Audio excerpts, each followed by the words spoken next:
श्री राधे राधे। भक्तों, प्रभु से प्रेम हो तो कभी कभी भूल भी हो जाए तो भगवान संभालते हैं।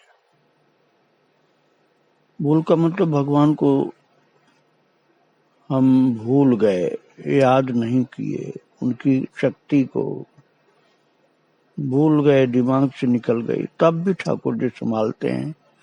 ये जो उनका भरोसा हो, उनसे प्रेम हो तो। और महाराज, संसार का कितना ही बड़ा भरोसा हो, कितनी ही अप्रोच हो, जान पहचान हो, दोस्ती हो, संकट काल में ये साथ नहीं देते हैं। संकट काल में ठाकुर जी साथ देते हैं। कुछ तो आपका पुण्य भी साथ देता है, लेकिन सबसे ज्यादा जो साथ देने वाली चीज है वो है प्रभु की भक्ति, भगवान से प्रीति। पुण्य भी रक्षक होता है, लेकिन भक्ति अर्थात भगवान से प्रेम सबसे बड़ा रक्षक होता है। अब संसार के लोग बस केवल कहने के लिए होते हैं। माता सती जी की चरितावली आप सुन रहे थे।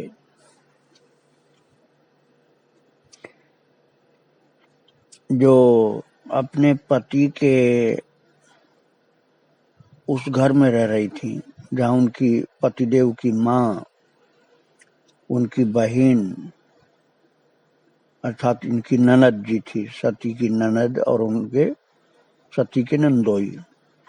तो नंदोई ने कहा था कि पुलिस कमिश्नर मेरा दोस्त है, क्योंकि ये लोग संभ्रांत परिवार के थे ना। अब ये तो आपको मालूम ही हो चुका है कि सती का जो पिता था वो बहुत बड़ा व्यापारी था, चाय के बागानों का बहुत बड़ा धनवान था। पतिदेव मजिस्ट्रेट थे, तो मजिस्ट्रेट की वो बहन थी, और उसका पति जो था पुलिस कमिश्नर का साथी था। लेकिन महाराज, पुलिस कमिश्नर की दोस्ती कोई काम नहीं आई, कोई भी काम नहीं आई उस दंगे में जो हिंदुओं को मुसलमान लोग मार रहे थे।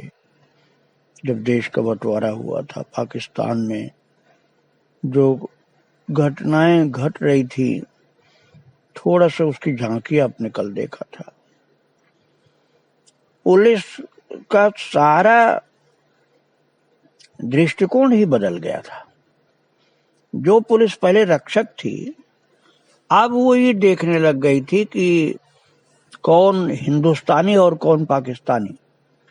हिंदुस्तानी को पाकिस्तान की पुलिस दुश्मन मान रही थी और दंगाइयों और बदमाशों के सहायक बन गई थी। और दंगाई और बदमाश जो उग्रवादी थे, जिनको लूट रहे थे, मार रहे थे, अपहरण कर रहे थे, पुलिस उन्हीं का समर्थन और सहयोग कर रही थी। इसलिए जो ननद थी सती माँ की, उसको तो बदमाश लोग उठा ले गए और उसका पति वहां रोता खड़ा रह गया, और सती की सास भी रोती खड़ी रह गई। बहुतों को तो मार दिया था, खून खून फैला हुआ था। बस के पास सती ने यह दृश्य देखा था। उसने कहा भी कि ड्राइवर से, जो रहमत था, उससे कहा भी कि ननद नंदोई और सास माँ है। तो रहमत ने कहा, बदमाश आगे खड़े हैं, गुंडे, आप किसी तरफ माँ देखो नहीं, बुर्का अपना ठीक रखो, नहीं तो पहचान में आ जाओगे तो तुम बचोगे नहीं, मैं भी नहीं बचूंगा। भक्तों, भगवान के जो प्रिय भक्त होते हैं उच्च कोटि के, उनके दर्शन मात्र से ही जीव की बुद्धि पवित्र हो जाती है। और इसका प्रमाण प्रत्यक्ष है कि जो सती को मारने, अपहरण करने, लूटने आया था रहमत, उसने जब सती को देखा था रावलपिंडी में घर में घुसने पर, तो महाराज उनको देखते ही भगवान की ऐसी लीला हुई कि उस सती को अपनी बेटी देखा, जो बेटी उसकी मर चुकी थी रहमत की, वही बेटी उसको दिखलाई पड़ी, बिल्कुल हूबहू वही बेटी दिखलाई पड़ी। और उसे ऐसा लगा कि मेरी बेटी सामने है, और वो कह रही है कि अब्बा तुम कितने अच्छे सज्जन व्यक्ति थे, शरीफ इंसान थे, और तुम अब गुंडा बदमाश हो गए हो, कि क्या करने जा रहे हो। उसे ऐसा लगा कि ये बोल रही है मेरी लड़की, और एक क्षण में उसके विचार बदल गए, और अब वही भक्षक अब रक्षक बन करके सब कुछ संकट झेलता हुआ और इस महान भक्ता की सुरक्षा का कार्य करता हुआ चल रहा है। जितने बदमाश थे उन सब को वो रौंदता हुआ जा रहा था। और मैंने आपको बतलाया था कि 3 घंटे तक लगातार ड्राइविंग करके रावलपिंडी से वो दिल्ली ले जा रहा था सती माँ को। सती माँ की ही गाड़ी थी, उसमें बहुत पेट्रोल रखा था, टंकी भरी हुई थी, और रहमत खुद ड्राइविंग कर रहा है। और लगातार 3 घंटे तक रावलपिंडी से गाड़ी चला करके तब वो रुका था, वहीं उसका घर था, और वहीं पर उसने सती माँ को रोटी खिलाई, गुड़ खिलाया।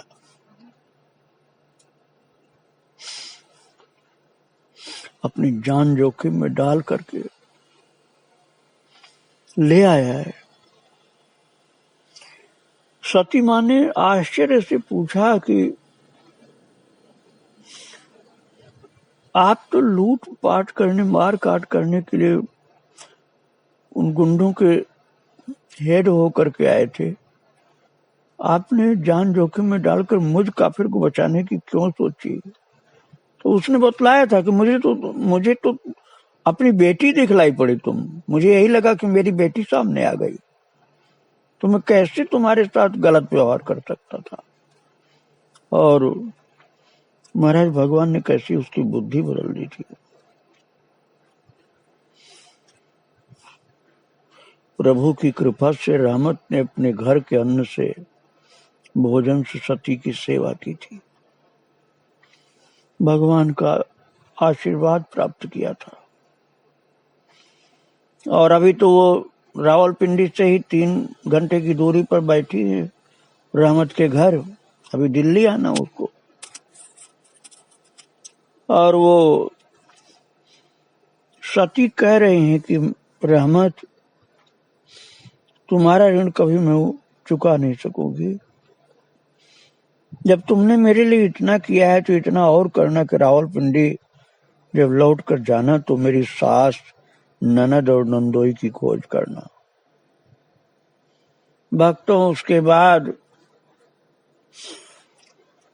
रहमत ने सिर नीचा करके दुखी होकर के एक हल्की सी हंसी के साथ कहा, म्लान हंसी के साथ, माँ सती को बोल रहा है, देखिए कैसा भाव हो गया, जिसे अभी उग्रवादी सब प्रकार से गलत माना जा रहा था, अब उसका विचार कैसा बदल गया। बोल रहा, माँ मैं क्या अब रावलपिंडी लौट कर जाऊंगा, और जाऊंगा तो क्या बच जाऊंगा, वहां कहाँ बच पाऊंगा। वहां सब जान नहीं गए हैं क्या कि मैंने एक काफिर को बचाने के लिए मुसलमानों को मारा है। जिस पर गाड़ी चलाई थी वो क्या बचा होगा, और गाड़ी में नहीं चलाता तो फिर हम लोगों को मार देते वो, इसलिए मैं उनके ऊपर से गाड़ी निकालता चला आया था। मैं भारत में ही रहूंगा, और ये जो तुम मुझे स्वीकार करोगी माँ, तो तुम्हारे साथ रहकर तुम्हारी सेवा करूंगा। माँ तुम आदमी नहीं हो, फरिश्ता हो, तुम फरिश्ता हो। उसने देख लिया था कि ये कोई बहुत उच्च कोटि की संत है, जो भगवान के भरोसे भगवान को गोद में लेकर चलती है। वो कह रहा है रहमत की, अब तुम्हारे साथ रहकर मैं तुम्हारी तरह से ही बिल्कुल अल्लाह का प्यारा बनना चाहूंगा, अर्थात भगवान का भक्त बनूंगा। मेरी अब उम्र भी कितनी रह गई माँ, जो और कुछ सोचूं अब, पर मैं मुसलमान हूं, क्या तुम्हारे साथ रह सकता हूं। सती मां ने देखा उसका भाव बहुत सच्चा ऊंचा है। सती मां ने तुरंत कहा, अरे रहमत, ऐसी कोई बात नहीं, ऐसा मत सोचो, तुम जो भी हो मेरे ठाकुर के भेजे एक मेरे रक्षक हो, इसलिए मेरे लिए पिता के समान हो। तुम मेरे पिता के समान हो, मैं जहां भी रहूंगी तुम मेरे साथ रहोगे। लोग चाहे कुछ कहें, तुम्हारे साथ रहने से मैं ठाकुर को कभी भूलूंगी नहीं। उसने कहा, सुभान अल्लाह, रहमत पर अल्लाह की रहमत है। पर अब चलो मां, देर हो रही है, बहुत दूर है अभी जाना, अभी तो हमको काफी दूर चलना है। और इतना कहकर के वो गाड़ी में जाकर बैठा। और सती माता बता रही है अपने मामा से, असित से, कि मामा, जब वो ड्राइवर की सीट पर जाकर बैठ गया, मैं भी तुरंत गाड़ी में बैठ गई, और बैठते ही मैं फिर चिंता में डूब गई, क्योंकि पिछले दृश्य मुझे भूल नहीं रहे थे। इसलिए फिर से चिंता में डूब गई कि कहीं फिर गुंडे गाड़ी को न रोकें, और भूल गई ठाकुर की करुणा को, जिन्होंने अपने जादू से भक्षक को रक्षक बनाया था। और इसी भूल के ही कारण शायद कुछ दूर जाकर के वो विपत्ति का सामना फिर करना पड़ा। जब हम एक शहर के भीतर से निकल रहे थे, रहमत गाड़ी तेज चला रहा था, एकदम भगाए जा रहा था स्पीड ब्रेकर को। एक पुलिस वाले ने सामने आकर हाथ उठाया और कहा, रोको। और रहमत समझ गया कि रोकने में बहुत खतरा है यहाँ, इसलिए रहमत ने गाड़ी और भी तेज कर दी। और पुलिस वाला बाप रे कह करके बगल को छिटका, घबरा गया कि तो मार देगा हमको। पुलिस वाला डर गया और बगल में भागने की कोशिश किया, पर गाड़ी की टक्कर से गिर पड़ा दूर, और उसकी टोपी गाड़ी के मडगार्ड में अटक गई। और उसकी चीख पर, पुलिस वाले की चीख पर 3-4 और पुलिस वाले आ गए बंदूक के लिए, उन्होंने गोली चला दी। और गोली जो चलाई थी पुलिस वालों ने, वो मडगार्ड से झूलती हुई टोपी में लगी।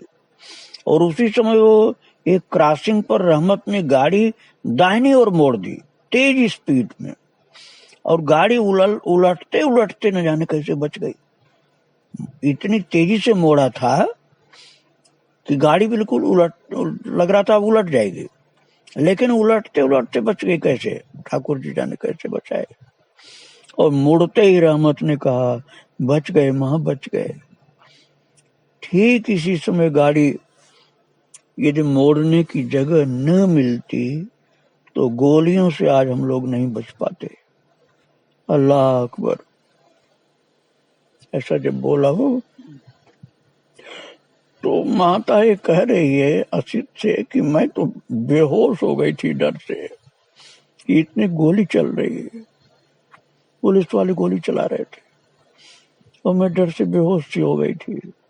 लेकिन जब वो रहमत बोला अल्लाह अकबर, तो अल्लाह का नाम सुनकर के मैं चौंक पड़ी और ठाकुर को लगाया छाती से, प्रभु को उठा करके छाती से लगाया माता सती ने।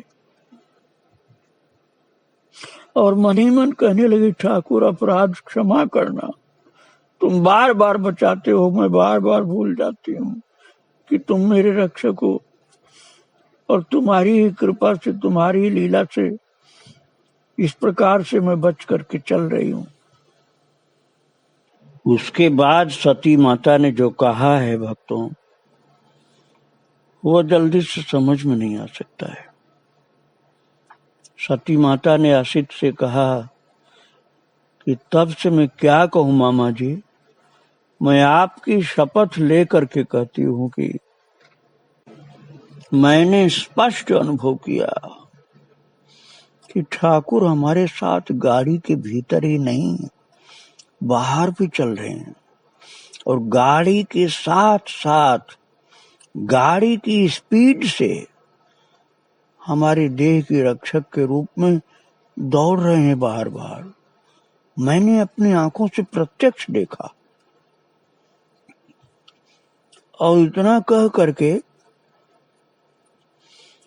सती सामने रखे हुए श्री विग्रह के सामने सिर कूट करके फपक फपक कर रोती हुई कहने लगी, क्षमा करो ठाकुर, क्षमा करो मेरे प्रभु, तुम्हारे जैसे ठाकुर पर भी मैंने अविश्वास किया।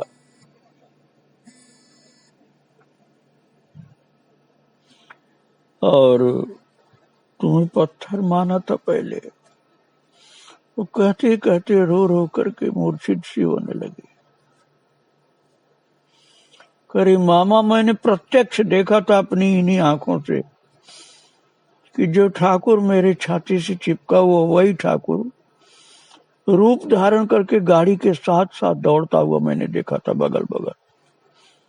जैसे मुझे वो इशारा कर रहा था कि तुम चिंता क्यों करती हो, मैं तो साथ साथ दौड़ रहा हूं तुम्हारे गाड़ी के बगल बगल, कार के बगल बगल, कार की स्पीड से प्रभु दौड़ रहे थे बाहर बाहर, और भीतर कार में बैठे हुए थे, अपनी भक्ता की रखवाली कर रहे थे। बताते बताते वक्त मूर्छित हो गई माता जी। और कुछ देर के बाद जब होश में आई तो ऐसा लगता है जैसे अपने में भय नहीं हुआ। फिर मासी उसे उठा करके संभाल करके भीतर ले गई विश्राम कराने। आशित उसकी भक्ति की बातें सुन सुन करके आंसू बहा रहे थे कि प्रभु ने कैसी लीला की है सती के साथ, किस किस प्रकार से बचाया है। अब तो सती दिल्ली पहुंच चुकी थी और दिल्ली में ही मामा के पास बैठ करके रास्ते की बात से सुना रही थी। और महाराज दूसरे दिन जब वो स्वस्थ थी, रात में आराम कर चुकी थी, तो उसने आशित से आकर के कहा कि मैंने अपने पति को एक चिट्ठी लिखी है, और वो चिट्ठी असित के हाथ में दे दी पढ़ने को। अपने पति के लिए जो पत्र लिखा था सती माता ने, वो आशित मामा के हाथ में दे दिया पढ़ने को। कितना विश्वास था आशित के ऊपर। पति के लिए लिखे हुए पत्र को मामा को दिया पढ़ने के लिए कि आप पढ़ के देख लीजिए, ये मैं भेज रही हूँ। और उसने अपनी सारी कहानी लिखने के बाद, ये जो कहानी अर्थात जो घटनाएं मैं आपको सुना रहा था अभी तक, ये सारी घटनाएं उसने अपने पति को लिख दिया कि इस तरह से मैं रावलपिंडी से दिल्ली अब पहुंच चुकी हूँ, प्रभु की कृपा के द्वारा सुरक्षित, और ननद का अपहरण हो चुका है। नंदोई और सास रो रहे थे बस के अगल बगल में, और मुझे इस प्रकार से रहमत जो है गाड़ी में लाया है प्राणों की बाजी लगा करके। ये सारी कथा उसने लिख दिया था अपने पति के लिए। जो पत्र लिखा उसमें लिखा था, और उसके बाद लिखा था वो बात बड़ी हृदय स्पर्शी है। अब आप उसको सुनिए। जो पत्र लिखा उसने अपने पति के लिए, वो लिख रही है भक्तों कि मुझे दुख है कि मैंने बहुत चेष्टा की तुम्हारे साथ रहकर तुम्हें सुखी करने की, पर कर नहीं सकी। संसार में रहकर साधना करना मेरे लिए संभव नहीं था। तुम्हारी इच्छा थी संतान के लिए, सो अपना कर्तव्य समझ करके मैंने कर दिया। इससे अधिक यदि मैं न कर सकी तो क्या तुम मुझे क्षमा नहीं कर सकोगे? मैं 1 साल ही केवल तुम्हारे पास रह पाई, क्योंकि मेरा स्वभाव संसार में रहने का है नहीं। तुम्हें एक संतान की प्राप्ति हो गई, अब मुझे क्षमा कर दो। और तुम मुझे क्षमा करोगे क्योंकि मैं जानती हूं कि तुम महान हो। तुम महान हो, मुझे पता है। पर यदि तुम मुझे निर्मम, स्नेहहीन और अपराधी जानकर शांति पाओ तो मैं प्रतिवाद नहीं करूंगी। मेरा केवल एक अनुरोध है, मेरे नाम जो 2 लाख बैंक में जमा है। भक्तों, अब ये 75 साल पहले की बात है, उस समय 2 लाख था। अब आप जल्दी अनुमान नहीं लगा पाएंगे कि उस समय का 2 लाख आज के कितने करोड़ होते होंगे। कितने करोड़ होते होंगे या नहीं अनुमान लगेगा जल्दी, कई करोड़ समझिए। वो माता बता रही है, सती पत्र में लिख रही है अपने पति को कि मेरे नाम जो 2 लाख बैंक में जमा है, मेरा अनुरोध है कि उन्हें मैं गुरुदेव के चरणों में अर्पण कर देना चाहती हूँ। उसके लिए तुम खुशी से सहमति प्रदान कर देना, नहीं तो मैं दुख पाऊंगी। मैं पितृऋण, स्वामी ऋण शोध कर चुकी हूँ, अर्थात मैं दे चुकी हूँ। 2 पितृऋण चुकता कर चुकी, स्वामी ऋण अर्थात पति का ऋण वो भी चुकता कर चुकी, और गुरु ऋण से मुझे शोध करना है, वो ऋण होना है। कितना उदार दिल था माता का। करोड़ों रुपए गुरु जी की सेवा में भेंट किया उसने, और आज के हिसाब से करोड़, उस समय 2 लाख रुपए थे। अब सती माता लिख रही है अपने पति को पत्र में कि मेरा केवल एक और ऋण है, संतान ऋण, और उसके लिए गुवाहाटी पिता का घर था, मैंने बताया था पिता बहुत धनवान थे। तो वो लिख रहे एक संतान का ऋण मेरा रह गया है, उसके लिए गुवाहाटी में मेरी जो जर जमीन है उसे बेच करके तुम जो भी रकम मिलेगा, वो रजत बेटे का नाम था, छोटा सा बच्चा, वो रजत के लिए होगी। वो तो बहुत होगी जमीन, तो कितने करोड़ों की जमीन होगी। तो उसने लिखा है पति को, संतान ऋण से मुक्ति के लिए मेरे नाम जो गुवाहाटी में जर जमीन है वो सब बेच करके उसको दे देना, रजत बेटे को दे देना। और अब जो बात लिख रही भक्तों, बहुत दिल को छूने वाली बात है। अब वो लिख रही अपने पति को। अब आप समझो, माताओं की समझ में ज्यादा ये बात आएगी। वो अपने पति को लिख रही है कि तुम दूसरा विवाह कर लेना, इससे मुझे शांति मिलेगी। ये सोच करके कि कोई और तुम्हारी सेवा करके तुम्हें सुखी कर सकेगी, जो मैं बहुत चेष्टा करने पर भी नहीं कर पाई। और मुझे प्रसन्न मन से अनुमति दो संन्यास ले लेने की। मैं क्या करूं, विवश हूं। आशा करती हूं कि विदा के समय, ये मेरा विदा का समय तुमसे, तुम मेरे पति थे आज तक। आशा करती हूं कि विदा के इस समय तुम मुझे समझने की चेष्टा करोगे कि ठाकुर जी से एक बार चरणों में आकर्षित कर लेते हैं, उसके लिए फिर संसार में और कोई आकर्षण नहीं रहता। इसलिए मुझे प्रसन्न मन से अनुमति दे दो संन्यास लेने के लिए। ऐसा पत्र लिखा था माता ने, और ये पत्र उसने मामा को दिखा दिया कि मैं भेजने जा रही हूँ पति के लिए। महाराज वो तो उस समय का जो स्पीड पोस्ट होता होगा उससे भेजा था।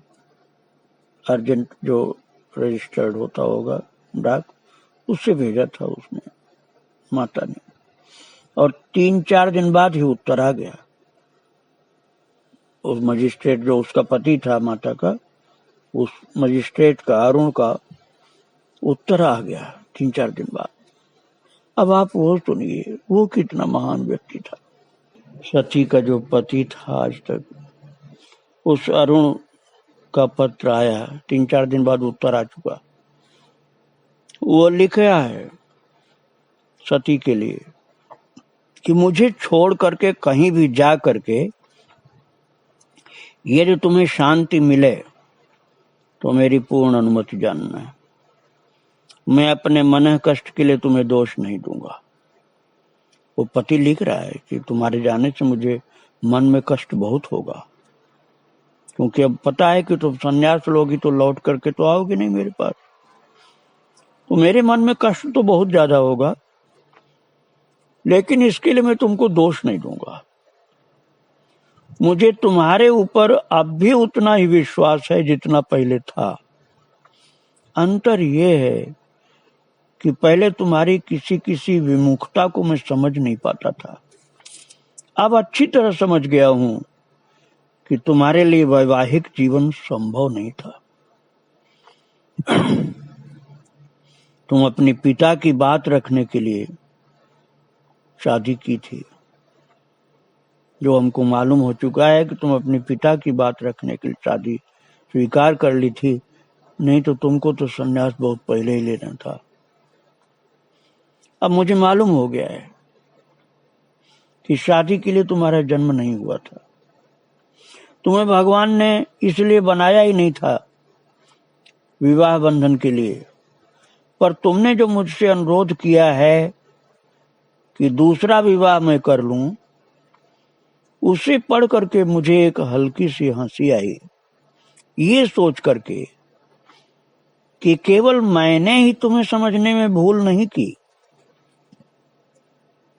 तुमने भी मुझे समझने में भूल की। मेरे लिए क्या संभव है कि तुम्हारी जैसी लड़की से प्रेम करने के पश्चात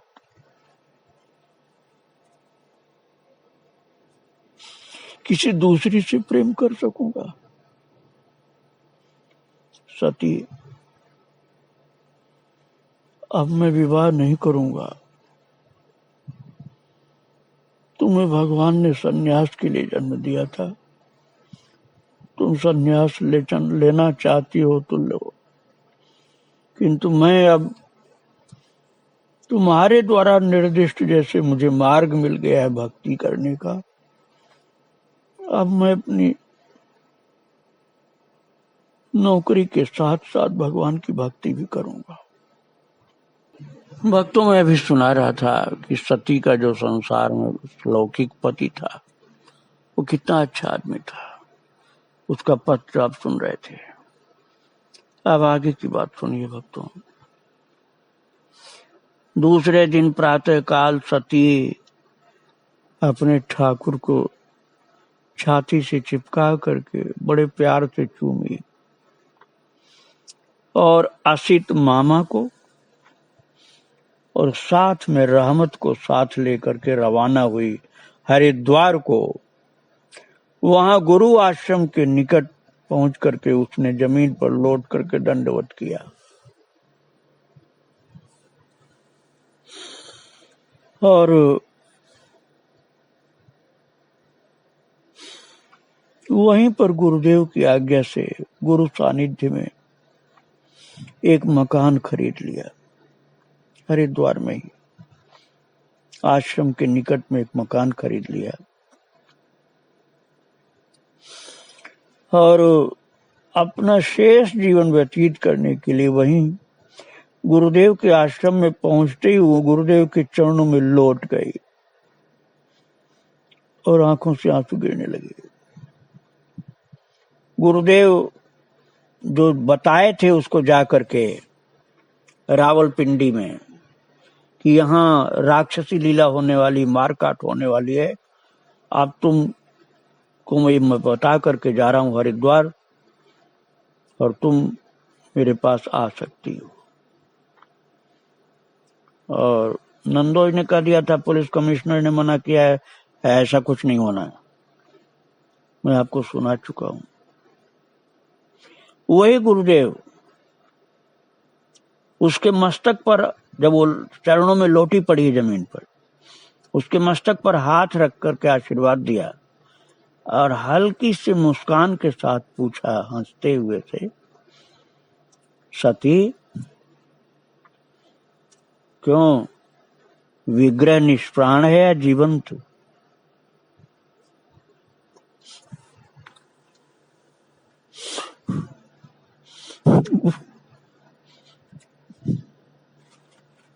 गुरुदेव ये पूछ रहे हैं। भगवान की तरफ उंगली उठा के इशारा किया। गुरुदेव ने उंगली उठा करके भगवान की ओर इशारा करते हुए कहा, सती ये तुम्हारे जो ठाकुर जी हैं, ये निष्प्राण है या जीवंत बताओ? बस फिर तो फपक करके रोने लगी सती। जमीन पर लेटे लेटे उत्तर मुंह से तो बोल नहीं पाई, पर तो रो रो करके उत्तर दे दिया कि ये तो जीवंत हैं और मेरे रक्षक हैं, मेरे साथ रहते हैं। भक्तों, ये वही महान पुरुष थे जिनको मामा असित ने बतलाया था कि एक महान सिद्ध पुरुष हैं, संत आनंद गिरी। वो कभी तुझको मिलें तो तुम्हारा कल्याण हो जाएगा सती। और वही गीता जयंती के अवसर पर रावलपिंडी गए थे समारोह में भाग लेने, और उनका नाम ही सुनते भागती भागती सती गई थी उनके चरणों में। और जब उनके चरणों में लोटी पड़ी थी, तभी उन्होंने कहा था कि यहाँ एक दारुण हत्याकांड होने वाला है, राक्षसी लीला होगी। और बाबा आनंद गिरी ने उसके सिर पर हाथ रख करके कहा था, बेटी तुम अब भगवान के लिए कूद पड़ो, संसार को छोड़ दो और भगवान संभालेंगे तुमको। तुम्हारे कान में बंसी नहीं बजी, किंतु तुम्हारे हृदय में बंसी बज चुकी है। इसीलिए तुम भगवान के ऊपर विश्वास करके उनको संभाले हुए फिर रही हो। और अब यहाँ रुकने का नहीं रावलपिंडी में, मैं तुमको यही बताने के लिए आया था। अब मैं जा रहा हूं। और ये कह दिया था उन्होंने, ये जो मारकाट शुरू होने के एक दिन पहले बता दिया था बाबा ने। और फिर हरिद्वार में चले आए थे रावलपिंडी से, रावलपिंडी से हरिद्वार चले आए थे। और इसके बाद दूसरे दिन सती चली है वहां से, फिर दिल्ली आई है। दिल्ली में मामा के घर रुकी, असित मामा के घर, और उसके बाद फिर वो हरिद्वार के लिए पहुंची है। और फिर तो सती माता को गुरु चरणों का आश्रय प्राप्त हो गया। भक्तों, प्रभु ने इतने महान गुरु की प्राप्ति करा दी है। लीला तो सब ठाकुर जी की, वही सब कराते हैं। उन्होंने गुरु के चरणों में पहुंचने के पहले ही इतनी ऊंची भक्ति प्रदान कर दी थी प्रभु ने कि अब तो रात दिन सती भगवान के लीला में ही विभोर रहती थी। प्रभु लीला करते रहते थे, वो दर्शन करती रहती थी, वो सेवा करती रहती थी। ठाकुर जी हंसते रहते थे, खेलते रहते थे। और वो तो शादी के बाद ही 1 साल बाद एकांत में रहने के लिए चली गई थी रावलपिंडी। और वहां सास ननद ये लोग चिढ़ती थी कि 24 घंटे ठाकुर को चिपकाए रहती है, किसी से बोलती नहीं। ये हालत तो उसकी उस समय थी। अब तो गुरु चरणों में पहुंच करके तो बिल्कुल उसके लिए पूरी छूट थी। अकेले में एकांत में तुम भगवान से एकदम प्रेम से वार्ता करो, प्रभु की सेवा में लगे रहो। संपूर्ण शेष जीवन उसने भगवान की सरस भक्ति में डूब करके कन्हैया की लीला का रस का आस्वादन करते हुए गुरु चरणों के आश्रित होकर के बहुत आनंद के साथ व्यतीत करके भगवत धाम को प्राप्त किया। ऐसी महान सती माता के चरणों में बारंबार प्रणाम। श्री राधे राधे, जय श्री राधे राधे। भक्तों, कुछ पिछले जन्म का लगता है पुण्य था रहमत का भी, जिसको वृद्धावस्था आने के पहले ही, बुढ़ापा आने के पहले ही एक सिद्ध माता का दर्शन प्राप्त हुआ, सेवा प्राप्त हुई, और वो फिर सब परिवारों से, बंधनों से, झंझटों से मुक्त होकर के हरिद्वार में संतों की सेवा में लग गया। माता का रोजाना आशीर्वाद प्राप्त करता, दूर से प्रणाम करके, और संतों की सेवा करता रहता था। और ये माता जब जन्म ली थी, सती गुवाहाटी में जब जन्म हुआ था, तो इसकी कुंडली को इसकी माँ ने दिखलाया था एक सिद्ध पुरुष को। तो उन्होंने कुंडली देख करके कहा था कि ये तो सन्यासिनी बनेगी। तो इसके जो पिताजी थे वो बड़े नाराज हो गए थे और उन साधु के लिए बड़े गलत शब्द बोला था कि सन्यासिनी नहीं बनेगी, राजरानी बनेगी। और भक्तों, वो जो विधि का विधान था वही हुआ। पिता के लाख कोशिश करने के बाद भी आखिर में सन्यासिनी बन गई माता, और संतों की बहुत ज्यादा आदरणीय बनी। संत लोग हरिद्वार में बहुत इनका आदर करते थे, बहुत सम्मान के साथ इनको प्रणाम करते थे। रहमत भी रोजाना दूर से सेवा में लगा रहता था, सभी संतों की सेवा करता था। इस प्रकार से भगवान की कृपा का विधान प्रत्यक्ष दृष्टिगोचर हुआ था।